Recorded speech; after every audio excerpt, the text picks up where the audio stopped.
अस्सलाम वालेकुम, मैं हूं मुनीज़ जहांगीर और आप देख रहे हैं प्रोग्राम स्पॉटलाइट। नाजरीन, अमरीकी सदर डोनाल्ड ट्रंप ने कहा है कि अगर ईरान से कोई मुआहदा ना हुआ तो अगले हफ्ते ईरान के पावर प्लांट्स पर हमले कर सकते हैं।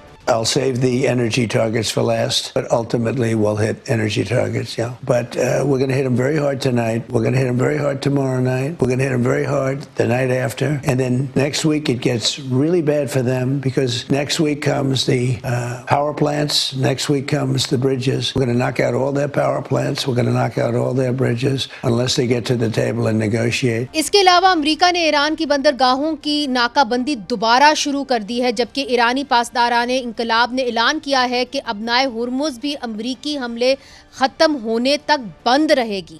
बयान में मज़ीद कहा कि खित्ते में तेल और गैस की दीगर बहरी गुज़रगाहें भी निशाना बन सकती हैं। पासदाराने इंकलाब ने वाज़े किया कि खित्ते में तेल और गैस की बरामदात का रास्ता या तो सबके लिए दस्तयाब होगा या किसी के लिए नहीं।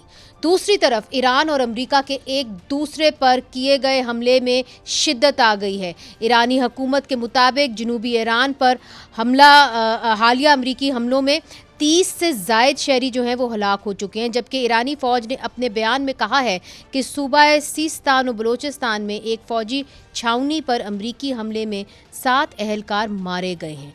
इन हमलों के जवाब में ईरान ने बहरीन, उर्दन और कुवैत में अमरीकी फ़ौजी अड्डों पर ड्रोन और मिसाइल हमले करने का दावा किया है। क्या ईरान अबनाए हुर्मुज़ के अलावा बाकी समुद्री रास्तों को भी बंद कर सकता है, और इस हवाले से अमरीका का रद्द-ए-अमल क्या होगा? हमारे साथ मौजूद होंगे डॉक्टर जमील खान साहब, सीनियर सफारतकार हैं, आप मुत्तहदा अरब अमारात में पाकिस्तान के सफ़ीर भी रह चुके हैं। Retired admiral rear admiral Faisal Shah साहब हमारे साथ मौजूद है, आप दफ़ाई तज्ज़ियाकार हैं, आपका भी बहुत बहुत शुक्रिया, आपने हमें ज्वाइन किया। और बराह रास्त वाशिंगटन से हमें ज्वाइन कर रहे हैं अनवर इकबाल साहब, सीनियर सहाफ़ी हैं और तज्ज़ियाकार हैं। सबसे पहले एडमिरल साहब, आपकी जानिब अबनाए हुर्मुज़ को बाआसानी IRGC जो है वो बंद कर सकेगी, और जब वो कहते हैं कि जी हम दीगर राहगारों को भी हम बंद कर सकते हैं, तो वो कौन सी ऐसी राह हैं? आप समझते हैं हूतीज़ को इस्तेमाल करके जो सऊदी अरेबिया के करीब है उसको बंद किया जाएगा उस अड्डे को? बहुत शुक्रिया मुनीज़ मुझे प्रोग्राम में लेने का। आप बिल्कुल सही कह रही हैं कि जो अबनाए हुर्मुज़ है उसको ईरानी बहुत आसानी से, IRGC बहुत आसानी से उसको बंद कर सकते हैं, उसको कंट्रोल कर सकते हैं। अगर आप आज IRGC की तमाम मिलिट्री बोट्स को भी ख़त्म कर दें, इवन देन मैं समझता हूं कि ज्योग्राफी की वजह से ईरान के पास ये कैपेबिलिटी रहेगी कि वो अबनाए हुर्मुज़ को कंट्रोल कर सकें। अच्छा, अगर फर्ज कीजिए कि आप ऐलान कर देते हैं कि अबनाए हुर्मुज़ खुली हुई है, अमेरिका कहता है कि जी मैंने सारी IRGC की बोट्स को ख़त्म कर दिया है, ईरान की पूरी मिलिट्री कैपेबिलिटी ख़त्म हो गई है, इस वक्त अबनाए हुर्मुज़ खुली हुई है, एक थॉरोफेयर है, जिसने जाना है जाए, जिसने आना है आए। मैं आपको गारंटी से कह सकता हूं कि एक मर्चेंट शिप भी वहां से नहीं गुजरेगा, इसलिए कि ये मर्चेंट शिप्स की या शिपिंग कंपनीज की साइकोलॉजी है कि वो कभी किसी ऐसे इलाके से नहीं गुजरते जहां से उन्हें 200% यकीन ना हो कि ये इलाका सेफ है।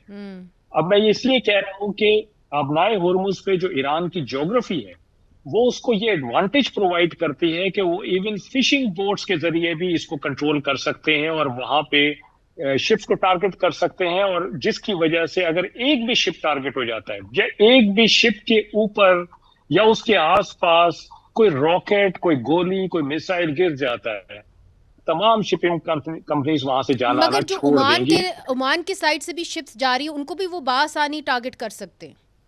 इसको भी कर सकते हैं क्योंकि इलाका इतना बड़ा नहीं है जिसको IRGC या ईरानियन आर्म फोर्सेज या ईरानी हुकूमत कंट्रोल ना कर सके। इलाका जो आप देखें ना कि जो अबनाए हुर्मुज़ का सबसे नैरो पार्ट है, वहां पे कितना है, तो कोई 33 किलोमीटर की बात है ये, तो 33 किलोमीटर कितना इलाका होता है? 33 किलोमीटर तो लोग मैराथन कर लेते हैं, मैराथन में थोड़ा सा ज्यादा भागे तो 33 किलोमीटर हो जाता है। अगर वो ऐसा करते हैं तो यूनाइटेड स्टेट्स के पास क्या ऑप्शंस रह जाएंगी? क्या वो, क्योंकि अगर ओमान यूनाइटेड स्टेट्स का साथ देता है, जो दे सकता है वो, तो फिर यूनाइटेड स्टेट्स फिर क्या कर सकता है वहाँ पे उसको अबनाए हुर्मुज़ को खोलने के लिए या खुला रखने के लिए? یہ چیز خارج از امکان ہے کہ آپ کسی فورس کے ذریعے ابرائے ہرمز کو کھولنے کی کوشش کریں. میں آپ کو یہ حتماً بتا رہا ہوں کہ اگر آپ فورس کے ذریعے, جیسے اب سی ڈرونز کا استعمال شروع کر دیا ہے امریکہ نے, چلے آپ سی ڈرونز کا استعمال شروع کر لیں, آپ اوپر سے بومبنگ کر لیں, آپ ایرانیوں کی جب تک مرضی نہیں ہوگی ابنائے ہرمز سیف نہیں ہوگی. آپ اس کو کھلنے کا کہہ سکتے ہیں کہ یہ کھلی ہے تمام شپنگ کے لیے, لیکن وہ سیف. ٹھیک ہے, میں سمجھ گئی. اور باب المندب کے بارے میں بھی آپ یہی سمجھتے ہیں کہ ہوتھیز کے پاس وہ کیپیسٹی کیپیبلٹی ہے کہ وہ بند کر سکتے ہیں وہ راستہ؟ میں تو یہ صرف سمجھتا نہیں ہوں, بلکہ ہم سب نے پچھلے 2 سال میں دیکھا ہے کہ ہوتیز نے باب المندب کو باقاعدہ کنٹرول کیا اور بند کیا, جس کی وجہ سے یونائٹڈ اسٹیٹس نیوی اور یو کے رائل نیوی کی ڈپلائمنٹ ہوئی ریڈ سی کے اندر. انہوں نے شپنگ کمپنیز کو یہ اعلان کیا کہ آپ یہاں سے گزریں, ہم آپ کو پروٹیکشن دیں گے, اسکاٹنگ کریں گے. آپ ڈیٹا اٹھا کے دیکھ لیجئے کتنی شپنگ کمپنیز وہاں سے گزرنے پہ راضی ہوئی ہیں. شپس جاتے تھے اور افریقہ کے نیچے سے گھوم کے آتے جاتے تھے. بڑی آپ نے اہم, جی بہت آپ نے اہم بات کی ہے. ڈاکٹر جمیل خان صاحب, آپ کیا دیکھتے ہیں کہ پھر یو اے ای جو ہے وہ کہاں کھڑا ہوگا؟ کیا اس کے ذریعے امریکہ بچ بچا کر سکے گا, ابنائے ہرمز کو بھی کھول سکے گا یا کھلا رکھ سکے گا, اور جہاں جو سعودی عربیہ کا جو علاقہ جہاں سے ہے باب المندب, اس کے اوپر بھی کوئی کاؤنٹر ایکٹیویٹی کر سکتا ہے؟ نہیں, باب المندب کا تو خیر وہ یانبو ان کا سعودی عرب کا ہے پورٹ وہاں, لیکن اس سے زیادہ تو اس کی گرفت ہے ہوتیوں کی وہاں, کیونکہ ہوتی اس کے نزدیک ہیں, اور یہ بھی ایک اتنا چھوٹا سا ٹکڑا ہے کہ کوئی 40 منٹ کے اندر ایک لانچ پر اس کو کراس کیا جا سکتا ہے یمن کی سائڈ سے جپوٹی کی سائڈ پر. تو یہ بہت چھوٹا سا نیرو سائز ہے یہ, تو اس میں اگین وہاں ہوتی کر سکتے ہیں. جہاں یہ بات درست ہے کہ بالکل اسٹیٹ آف ہرمز اس کو جب تک بوٹس آن گراؤنڈ نہ ہو, جب تک یہ پہاڑی کے ساتھ ساتھ کوسٹل لائن 104 کلومیٹر 104 میل, جب تک اس پہ قابو نہ کیا جائے, اس پہ قبضہ نہ کیا جائے, اس وقت تک اس وقت تک اسٹیٹ آف ہرمز وہ اس پہ مسلط رہیں گے اور اس پہ تسلط رہے گا, یا اس پر ان کا کنٹرول رہے گا ایران کا, اور ایران اس کنٹرول کو نہیں چھوڑے گا, کیونکہ ایران نے ان پہاڑوں میں ٹنلنگ کر کے اپنی فورٹیفائڈ پوزیشن رکھی ہوئی ہے. اور امریکہ اگر بوٹ آن گراؤنڈ کر سکتا تو کر لیا ہوتا, اس نے پچھلی دفعہ کر لیا ہوتا, جون میں کر لیا ہوتا. رائٹ. سو انور اقبال صاحب, جس طرح کہ ڈاکٹر صاحب بھی کہہ رہے ہیں, ایڈمرل صاحب بھی کہہ رہے ہیں, یہ اتنا آسان نہیں ہوگا کہ آپ اسٹریٹ آف ہرمز جو ہے آپ اس کے پر حاوی ہو جائیں اور ایران کو آپ مات دے دیں. خاص طور پہ انہوں نے باب المندب کا بھی کہا کہ اس کو بھی بند کیا جا سکتا ہے, IRGC can be successful. Now صدر ٹرمپ جو ہیں, ہاؤ فار ول ہی گو, جب وہ کہتے ہیں کہ جی ہم اب آپ کو بوم کریں گے, کیا امریکی پبلک ان کو سپورٹ کرے گی؟ ہم دیکھیں, امریکن پبلک جو ہے ڈیوائیڈڈ ہے. یعنی یہ بات بالکل درست ہے کہ اکثریت, بلکہ بڑی اکثریت جنگ نہیں چاہتی ایران کے ساتھ, اور نہ شروع سے وہ جنگ کے مخالف تھے. لیکن اس کے باوجود ریپبلکن پارٹی میں اور اس کے باہر جو رائٹ ونگ کے لوگ ہیں ان میں, اور خاص طور پہ امریکی دیہاتوں میں بہت زیادہ سپورٹ موجود ہے صدر ٹرمپ کی. اگر آپ ووٹنگ پیٹرن دیکھیں تو بڑے جو کنسنٹریشن ہے, اربن کنسنٹریشن, ان کو چھوڑ کے پورا امریکہ ریڈ ہے, سارے ٹرمپ کے ووٹرز ہیں. تو صدر ٹرمپ کے لیے اس وقت دشواری یہ ہے کہ ایک طرف بہت ایکٹیو اینٹی وار لابی ہے, دوسری طرف وہ ہیں جو یہ کہتے ہیں کہ he is not doing enough, we should bring more pressure on Iran. تو وہ جو ان کی موجودہ پالیسی ہے وہ یہی ہے کہ وہ دونوں کو خوش کرنے کی کوشش کر رہے ہیں. کبھی وہ امن کی بات چیت بھی کرتے ہیں اور کبھی حملے بھی کرتے ہیں, اور بظاہر یہی لگتا ہے کہ جب تک مڈ ٹرم الیکشن نہ ہو جائیں وہ ان چیزوں کو اسی طرح کھینچتے رہیں گے, اور اس کے بعد ان کی جو ایران کے بارے میں واضح کوئی پالیسی جو ہوگی, یہ کلیئر پالیسی ہوگی, وہ مڈ ٹرم کے بعد ہی آئے گی. مگر دیکھیے یہاں پہ کچھ جو سفارتکار تھے ان کے یہ اوپینین تھے یا تجزیہ کار تھے, انہوں نے کہا کہ دیکھیے جس طریقے سے امریکہ نے ریئیکٹ کیا ہے, جو وہ 3 شپس کے اوپر ایران نے حملہ کیا, پھر اس کے نتیجے کے اندر امریکہ نے بوم کیا ان کے ساحلی علاقوں کو, وہ یہ کہتے تھے دیٹ اٹ واز ڈسپروپورشنیٹ. شاید صدر ٹرمپ نہیں چاہتے کہ میمورینڈم آف انڈرسٹینڈنگ کے تحت معاملات آگے بڑھیں. آپ کا بھی یہ امپریشن ہے؟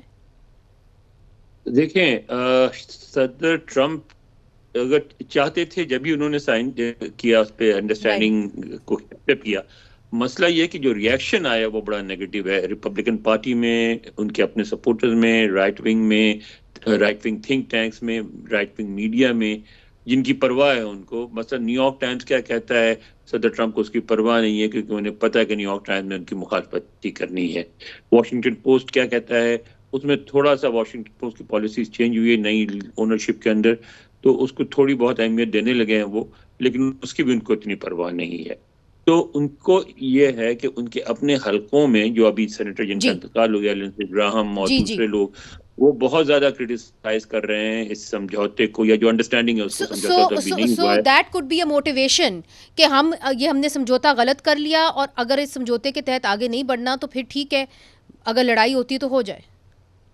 موٹیویشن تو نہیں کہیں, موٹیویشن تو میرا خیال ہے کوئی بھی نہیں ہے. وہ احساس ہے ان کو کہ ایک جنگ, غلط جنگ میں کود پڑے جس کی کوئی ضرورت نہیں تھی.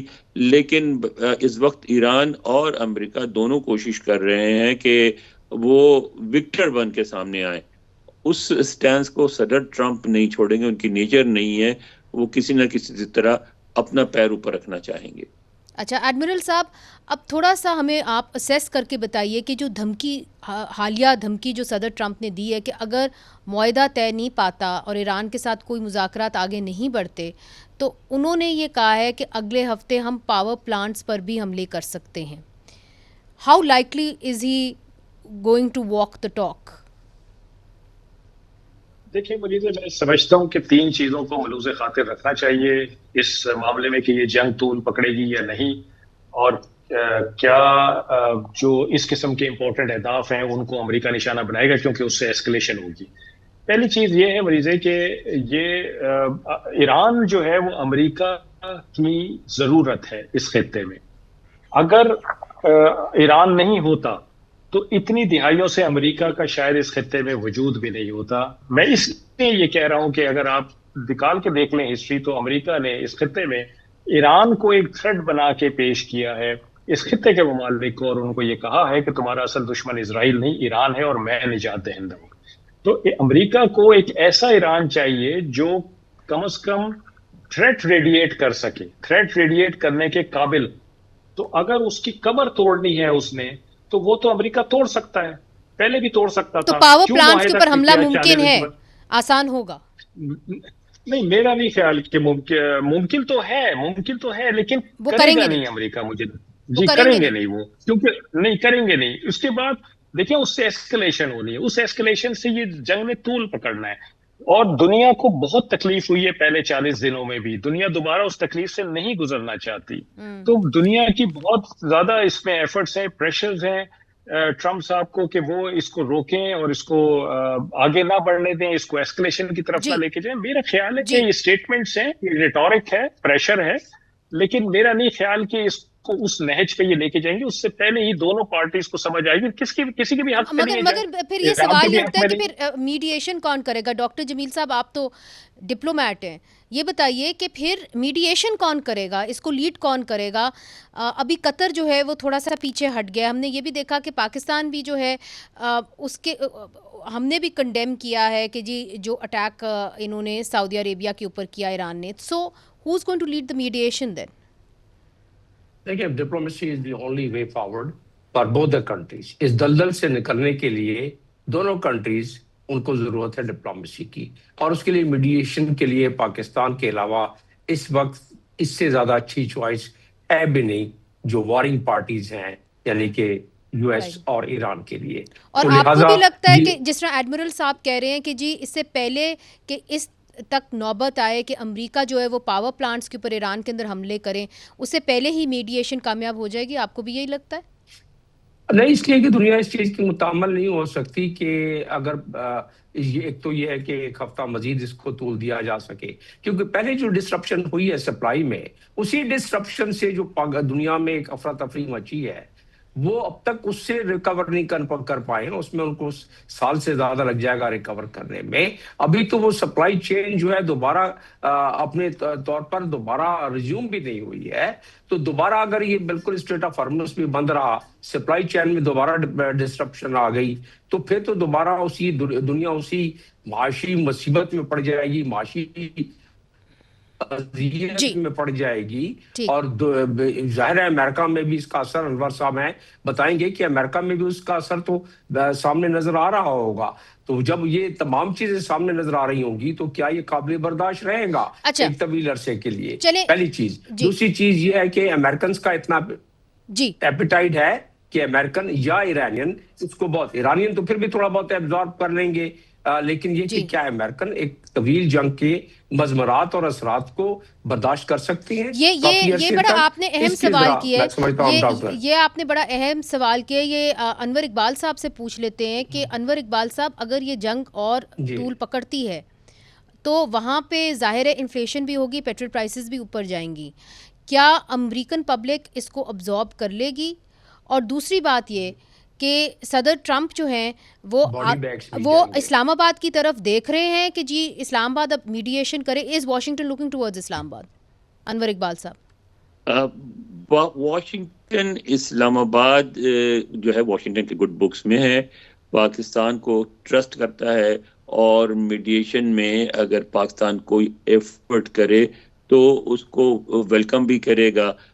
لیکن یہ سمجھنا کہ واشنگٹن، پاکستان یا قطر یا کوئی اور ملک اس پوزیشن میں ہے کہ صدر ٹرمپ کو پرسویٹ کر سکے کہ وہ اپنا ڈیسیشن چینج کریں، میرا نہیں خیال. میرا خیال ہے کہ جو بھی میڈیٹر ہے وہ پیغام رسانی زیادہ کرے گا اور پریشر کسی پہ نہیں بنا سکتا. نا میرا خیال ہے پہلے پاکستان کا کوئی پریشر تھا ایران پر یا اس امریکہ پر. پاکستان کی بڑی اہمیت ہے اپنی جگہ، ایک ایسا ملک ہے جس کے دونوں سے تعلقات ہیں، دونوں ان کی بات سنتے ہیں. یہاں آپ نے دیکھا، میں نے اسٹوری بھی کی تھی UN سیکورٹی کونسل میں ڈیبیٹ میں، باضابطہ پاکستان کی تعریف کی ایران نے، امریکی پہلے کرتے رہے ہیں. تو پاکستان کی جو ایڈوانٹیج ہے وہ رہے گا. لیکن پاکستانی جو سفارتکار ہیں جو انوالومنٹ اس پروسیس میں، وہ بھی یہ سمجھتے ہیں کہ ہمیں ایک حد میں رہ کے سفارتکاری کرنی چاہیے. اگر ہم اپنے رول کو زیادہ اوور پلے کریں گے تو وہ پھر نقصان دہ ہوگا. یہ بڑا آپ نے دلچسپ بات کی ہے. اسی کے اوپر ایک چھوٹا سا وقفہ شامل کرتے ہیں، مگر پھر ہم نے خلیجی ممالک کی طرف بھی دیکھنا ہے کہ ان کو بھی صدر ٹرمپ نے کہا کہ چلے ہم آپ کو اوپر ٹول ٹیکس تو نہیں لگائیں گے، مگر پھر آپ سرمایہ کاری کریں یونائٹڈ اسٹیٹس کے اندر. یہ کیسا دیکھا جائے گا خلیجی ممالک کی طرف سے؟ اس پہ بھی بات کریں گے وقفے کے بعد.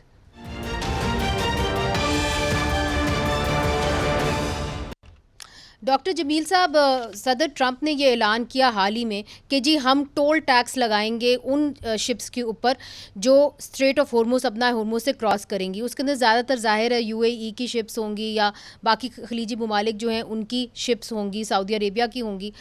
مگر پھر انہوں نے کہا کہ نہیں ٹھیک ہے، میں وہ 20% ٹیکس نہیں لگاؤں گا، اس کی جگہ جو ہے آپ امریکہ کے اندر سرمایہ کاری کریں. اب وہاں پہ ان ممالک کے اندر جو ہے آلریڈی ان کو بوم کیا جا رہا ہے چونکہ وہاں پہ امریکن بیسز ہیں. تو یہ اس اعلان کا کیا امپیکٹ ہوگا اور وہ اس کو کیسے دیکھیں گے صدر ٹرمپ کے اعلان کو؟ جی ہاں، دو باتیں ہو گئی نا. ایک تو امریکن بیسز کو نشانہ بنایا جا رہا ہے، اس کے دوسری وجوہات ہیں، اور یہ 20% پروٹیکشن منی جو لینا چاہتے تھے اور جو اعلان کیا تھا اور جسے فوراً واپس لے لیا گیا، رائٹلی سو. اس کا نہ کوئی لیگل جواز تھا، نہ کوئی مارل جواز تھا، نہ ہی اس کا کوئی آپریشنل جواز تھا. وہ کہتے تھے کہ ہمارا یہ خرچہ اس پہ آ رہا ہے، تو خرچہ تو ان کے 50,000 فورس انہوں نے رکھی ہوئی ہے اس پورے علاقے میں، بحری بیڑے رکھے ہوئے ہیں اور ساز و سامان رکھا ہوا ہے، تو ان کا خرچہ تو اس سے کہیں زیادہ آ رہا ہے. تو وہ اگر اس طریقے سے اگر اپنا پروٹیکشن منی کے لیے پیسے لیتے رہے اس طرح انٹرنیشنل گزرگاہوں سے اگینسٹ دی انٹرنیشنل لا، تو پھر تو دنیا جنگل کا راج ویسی جس طرح ہے وہ کرنا چاہتی ہے دنیا پر یونائٹڈ اسٹیٹس، وہ پھر وہی والا سلسلہ ہو جائے گا. اسی لیے اس پہ اعتراض آیا برطانیہ کا اور ان کے وزیر اعظم کا بھی اس پہ فوراً اعتراض آیا، اور باقی ملکوں کا آنا تھا، اس سے پہلے اس کو ہٹا لیا گیا. رہا سوال انویسٹمنٹ، ظاہر ہے خلیجی ممالک پہلے ہی انویسٹ کر رہے ہیں امریکہ میں، اور اگر ان کو ڈونلڈ ٹرمپ نے کہا تو مزید انویسٹمنٹ کر دیں گے وہ، کیونکہ ابھی تک تو جو بھی ان کے بائیلیٹرل ایگریمنٹس ہیں ट्रीटीज हैं इस बेसिस के बारे में, तो बेसिस तो जिस मकसद के लिए था वो मकसद तो पूरा नहीं हो सका।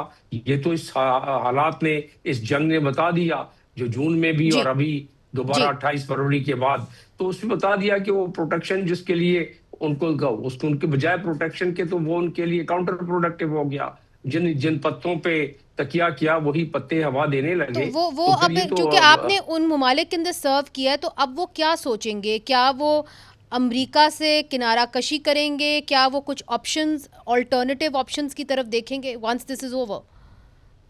या इसके जाहिर है इसका और कोई इसका रास्ता नहीं है। जो लॉन्ग टर्म में सामने मंजरनामा नजर आ रहा है, इसको जोड़ने दूसरे मामले से भी जो सिलसिला चल पड़ा है ग्लोबल नॉर्थ से ग्लोबल साउथ का भी, जो सिलसिला चल पड़ा है कि जिसमें चाइना बतदरीज अपनी कुव्वत, अपनी सलाहियत, अपनी माशी सलाहियत, अपनी मिलिट्री सलाहियत को बढ़ाता जा रहा है, तो ये ब्लॉक जिस तरीके से मजबूती अख्तियार करता चला आ रहा है और जितने जख्म आ गए हैं इस वक्त इस जंग के बाद खलीजी ममालिक पर, और जो उन्होंने देख लिया है कि उनके क्या नुकसानात होते हैं, तो पैराडाइम सिक्योरिटी का तो चेंज होना है इस पूरे खिते में। और फिर वो जो जिस पे उन्होंने ज्यादा सारा भरोसा किया हुआ था, उससे वो आहिस्ता आहिस्ता वहां से निकलना चाहेंगे।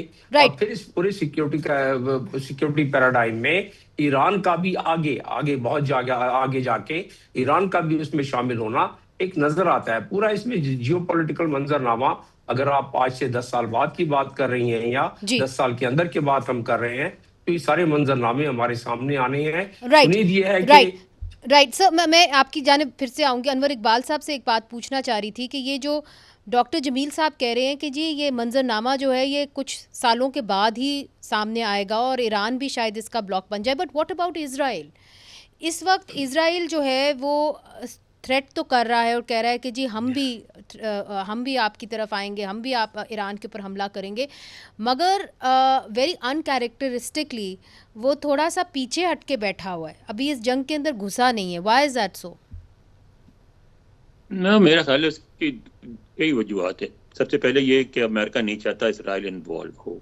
इसराइल के इन्वॉल्व होने से सेंटिमेंट्स बढ़ते हैं अरब मुल्कों में भी, ईरान में भी, ईरान के साथ हमदर्दी बढ़ती है, तो इसराइल को दूर रखना चाहता है। दूसरा, इसराइल फोकस कर रहा है लेबनान पे, साउथ लेबनान पे, वहाँ उनका जो असल टारगेट वो है, यानी उन्होंने सीरिया को न्यूट्रलाइज कर दिया है, फ़लस्तीनियों को काफ़ी हद तक तबाह कर दिया है, और वो चाहते हैं कि अगर लेबनान भी न्यूट्रलाइज हो जाए तो कम से कम उनके बॉर्डर महफूज हो जाएंगे। 7 अक्टूबर टाइप का दोबारा अटैक उन पे नहीं होगा, क्योंकि उस अटैक के लिए वो बराह रास्त ईरान को जिम्मेदार ठहराते हैं, तो और उसका वो मुकाबला वहाँ करना चाहते हैं। तीसरी बात ये है कि अमेरिका के अंदर खुद जो सेंटिमेंट्स हैं इसराइल के इन्वॉल्वमेंट के बहुत खिलाफ हैं। समझा जाता है कि इसराइल ने बहुत जुल्म किया है गजा में और अमेरिका को लीड किया उसके ईरान वॉर में, तो इस वक्त ईरान का शामिल होना जंग में अमेरिका को भी पसंद नहीं है। अच्छा, ये आपने बड़ी दिलचस्प बात की। सो इट्स अनलाइकली कि जो इजराइल है वो अब इस जंग के अंदर शामिल होगा। अभी आपको लगता है कि जिस तरह के वो स्टेटमेंट्स दे रहे हैं कि जी हम आपके ऊपर अटैक करेंगे, ईरान के ऊपर अटैक करेंगे, वो सिर्फ स्टेटमेंट्स हैं, धमकियां हैं? बाकायदा तौर पे चूंकि अमेरिका नहीं चाहता इजराइल इस जंग के अंदर नहीं कूदेगा। देखिए, अभी एक एडमिरल साहब ने बहुत अहम बात की थी जिस पे ज्यादा गुफ्तगू मेरा ख्याल तक गुफ्तगू होगी, वो ये था कि मजबूत ईरान का वहाँ होना अमेरिका को बहुत सूट करता है। मजबूत ईरान ना हो तो अरब ममालिक के साथ उसका इतना करीबी अलायंस ना हो, ठीक है।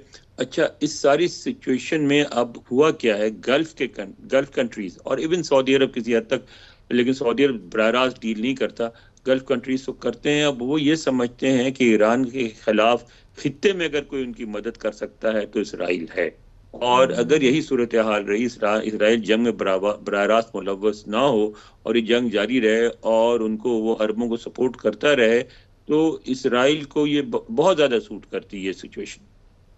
ये आपने बड़ी दिलचस्प बात कही है, और जो डॉक्टर जमील साहब ने भी जिसका इशारा किया है और आपने भी उसका जिक्र किया है कि आगे जाके मंजरनामा क्या बनेगा, किस किस्म का ईरान इस जो कॉन्फ्लिक्ट है उसमें से उभरेगा। I mean we still are in conflict, और इसके बारे में भी बात करनी है कि आप क्या देखते हैं कि क्या ये जंग जो है मज़ीद गहरी होती जाएगी, मज़ीद तूल पकड़ेगी, या आप समझते हैं कि मीडिएशन जल्द हो जाएगी? इस पर बात करेंगे वक्फे के बाद। वेलकम बैक नाजरीन, स्पॉटलाइट है ईरान अमेरिका जंग के ऊपर। डॉक्टर जमील खान साहब, ब्रेक से पहले आपने जिक्र किया कि किस तरीके से ईरान जो है वो साउथ ब्लॉक का हिस्सा आगे जाके बनेगा, मगर now let's look at the war. अभी we are in the middle of the war. और लास्ट टाइम जब हमने देखा था कि कोई मीडिएशन हुई थी तो उसके अंदर चाइना का बड़ा अहम रोल था। अभी जो चाइना की पोजीशन है वो ये है कि स्ट्रेट ऑफ हॉर्मुज़, अबनाए हॉर्मुज़ जो है वो इंटरनेशनल वाटर्स हैं और वहाँ वो खुली रहनी चाहिए। दूसरी तरफ से वो यूनाइटेड नेशंस के अंदर अपने सफ़ीर के ज़रिए ये भी कह रहे हैं कि आपने अमेरिका ने इस नहज तक मामलात को वो लेके आए जब वो हूथीज़ की बात करते हैं। तो चाइना क्या रोल प्ले कर सकता है इस वक्त? नहीं, चाइना तो पसे पर्दा रोल प्ले कर रहा है।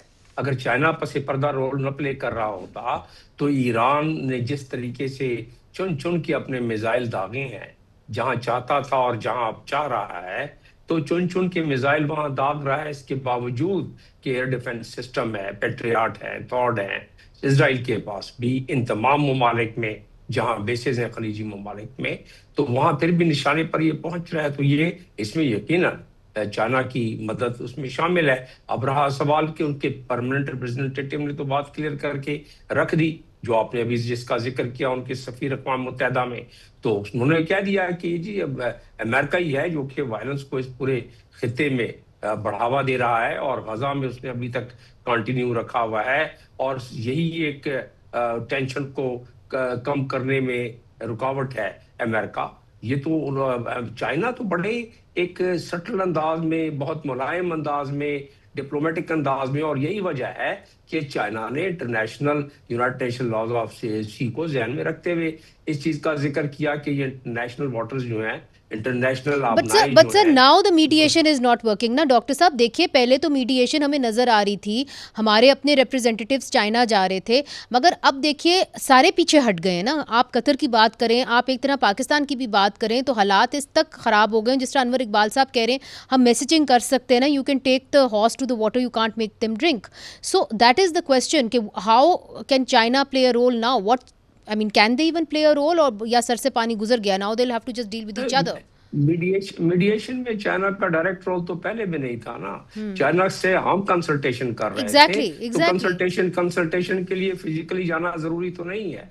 चाइना के साथ कंसल्टेशन तो हमारी जारी रहती है और अभी भी जारी है। और फिर सवाल ये है कि मीडिएशन को अगर ये कहा जाए कि बिल्कुल खत्म हो गई है, वो दुरुस्त इस वक्त नहीं होगा। वो इसलिए कि दोनों फरीकों के लिए, अभी हमने चंद लम्हे पहले बात की, दोनों फरीकों को एक तवील मुद्दत की जंग सूट ही नहीं करती दोनों को देना। तो लिहाजा जब दोनों को नहीं करती है, ईरान को क्यों नहीं सूट करती? क्योंकि ईरान की जो इस वक्त माशी हालत है, ईरान की जो ब्लॉकेट हुआ था उस वक्त, जो ईरान की खुराक की सिर्फ अगर इम्पोर्ट को आप देख लें, अगर हमने 6 रास्ते न खोले थे, 6 गुजरगाहें न खोली होती, कॉरिडोर न खोले होते हमने, तो ईरान के लिए काफी मसला बन जाना था। तो लिहाजा ईरान के, और फिर ईरान में अभी तो बड़ी मुश्किल से उन्होंने कंट्रोल किया है, और ये खास तौर पर अगर इजराइल और अमेरिका चढ़ाई न करता तो वो जो इत्तेहाद आप देख रही हैं, और वो इत्तेहाद को ज्यादा अरसे तक कायम रह सकता है उनकी अपनी आबादी में। तो लिहाजा इस चीज का इदराक है वहां, इसमें काफी लोगों में एक हद तक एब्जॉर्ब करने का बाद है। इसी तरह अमेरिका में जो जेनजी है, और अनवर साहब इस पे ज्यादा रोशनी डाल सकेंगे, जो यूथ है वो नेतन्याहू कहते हैं कि उनको हमारे खिलाफ किया जा रहा है, सोशल मीडिया पे प्रोपेगेंडा किया जा रहा है। लेकिन अमेरिका में सवाल तो ये उठ रहा है कि इज इट इजराइल फर्स्ट और अमेरिका फर्स्ट, और अमेरिका किसकी जंग लड़ रहा है? तो लिहाजा ये तमाम चीजें अगर मद्देनजर रखें तो मीडिएशन होगी। अच्छा अनवर साहब, डॉक्टर जमील साहब का ये कहना है कि मीडिएशन हो जाएगी, मगर आप यूनाइटेड अरब एमिरेट्स की तरफ अगर देखें या बाकी खलीजी ममालिक की तरफ देखें तो उनको तो काफ़ी अफेक्ट हो रहा है अबनाए हुर्मुज़ के बंद होने से या वहाँ पे झड़पें होने से। फिर हम देखें कि इसकी लपेट में बाकी दुनिया भी आ रही है, हिंदुस्तानी शिप है उसके ऊपर भी अटैक किया गया, एक नॉर्वेजियन शिप वहाँ से जा रही थी, टैंकर जा रहा था, उसके ऊपर भी अटैक किया गया। तो एक तरफ से आप कह रहे हैं कि जी जब तक मिड टर्म इलेक्शंस नहीं होते सदर ट्रंप कोई हतमी फैसला ईरान के ऊपर नहीं करेंगे, मगर दूसरी तरफ से इंटरनेशनल प्रेशर भी तो होगा उनके ऊपर कि नहीं है? बिल्कुल होगा, इंटरनेशनल प्रेशर बिल्कुल है, और वो मतलब फैसला चाहते भी हैं जल्द करना, लेकिन कोई ऐसा फैसला वो कबूल नहीं करेंगे जिनमें उनकी शिकस्त नजर आए। और यही सबसे मुश्किल मसला है जिसको जो मीडिएटर्स को पेश आ रहा है कि दोनों फरीक अपनी अपनी जगह डटे हुए हैं। देखें, ईरान पे एक बात समझने की बहुत ज़रूरी है, बात को समझना कि ईरान उस खित्ते की सबसे मजबूत और सबसे बड़ी कुव्वत है। ईरान तकरीबन 10 करोड़ आबादी का मुल्क है, बहुत बड़ा रकबा है, अलास्का से बड़ा है, और वो अब जो अरब ममालिक हैं उनको पसंद हो या ना पसंद हो, उनको आज और फ्यूचर में ईरान से ही डील करना है। वो ईरान का जो है हल्का है इन्फ्लुएंस का, और उनको ईरान के इन्फ्लुएंस को मानना पड़ेगा। ईरान का इलाज ना अमेरिका के पास है ना इसराइल के पास है। ईरान एक मजबूत मुल्क के तौर पर उभर के आया है, उसको तस्लीम करना पड़ेगा। लेकिन तस्लीम करने के बाद क्या होगा, वहाँ क्या कैसी तब्दीलियां आएंगी, क्या अमरीकी अड्डे कायम रहेंगे या नहीं रहेंगे, ये वो सवाल हैं बज़ाहिर जिनका अभी किसी के पास जवाब नहीं है। लेकिन अमेरिका में भी इस पे बातचीत शुरू हो गई है कि अब मजीद वहाँ अड्डे रखना कितना महंगा हो जाएगा अगर हर वक्त हमले का खतरा हो, हर वक्त झड़प का खतरा हो। तो यानी मुस्तकबिल जो है वो कोई बहुत ज्यादा ब्राइट नजर नहीं आता अरबों के लिए, मैं समझता हूँ। ब्राइट आपको नहीं नज़र आता यूएई जी और बाकी खलीजी ममालिक के लिए? जी। बिल्कुल। लेकिन एक बात और मैं कह दूं जी। कि जो आप बात हो रही है मीडिएशन की, हाँ। तो मैं समझता हूँ मीडिएशन की जरूरत उसी वक्त ज्यादा होती जब जंग ज्यादा हो रही हो। तो मैं समझता हूँ इस जंग ने मीडिएशन की जरूरत को कम नहीं किया, बढ़ाया है। लिहाजा पाकिस्तान का जो अपना रोल है वो बरकरार रहता है। ठीक, और हम देख भी रहे हैं कि पाकिस्तान इस हवाले से अपनी काविशें जो है उनकी जारी हैं। बहुत शुक्रिया डॉक्टर जमील खान साहब, आपने हमें ज्वाइन किया। अनवर इकबाल साहब, आपने हमें ज्वाइन किया। हमें एडमिरल साहब ने भी ज्वाइन किया था, उनका भी बहुत बहुत शुक्रिया। तो नाजरीन, this is an expensive war, ये एक बहुत महंगी जंग है, और पूरी दुनिया इस खित्ते की तरफ देख रही है कि जितनी जल्द इस जंग को काबू किया जाए या मीडिएशन की टेबल के ऊपर दोनों फरीकैन को लाया जाए तो उतना बेहतर होगा, चूँकि उसका बराह रास्त जो असर है वो पूरी मुल्क की मईशत के ऊपर है। मुनीज़ जहांगीर को इजाज़त दीजिए, खुदा हाफिज़।